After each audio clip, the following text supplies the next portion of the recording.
when it comes to pests in the garden.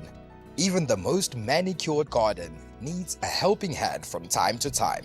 Tanya has a solution for you to consider.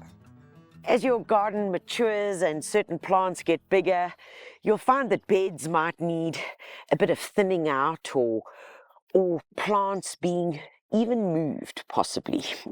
In this case, the daisy is doing incredibly well. This would be the perennial, so it's going to grow. It's going to be here for approximately 2 seasons. It's in its 2nd season now. But holding it all together are the Buxus balls, which really work all the way in these pots up this narrow bed. But when you're like me and you ram so many plants into a small space, I know you do as well, we often do put strain on the plants, and with that comes possibly the opportunity of scale, whitefly, thrips, and even aphids. There are certainly ways that we can get a chemical which we dilute into water, which we then spray onto them. But for convenience, guys, and I talk specifically about convenience, I generally always have one of these guys around, and it's a ready to use. So they call it an RTU, which most of us don't even know what that means, but it's called a ready to use. So it's no mixing, no fuss. It's got 2 different spray settings. All you've got to do, come along, find the guys, find the areas where these are troublesome, and give them a spray. The convenience for this works incredibly well. I do also please urge you to only spray the insect. Generally, they're not on the flowers, so don't spray the flowers because then you're going to affect the pollinators.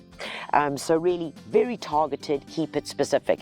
You might need to go back a 2nd or a 3rd time as well to be able to target them and get rid of them. So here we've got a perfect example of a plant under stress.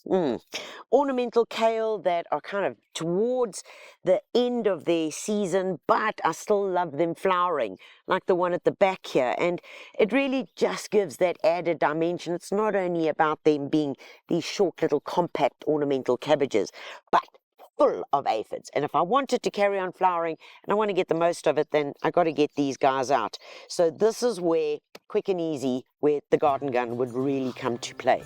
So it is just one application, see how it goes, and you might need to do a 2nd application. And what is important about it is that the ornamental kale is a non-edible, and this product can only be used on non-edible plants.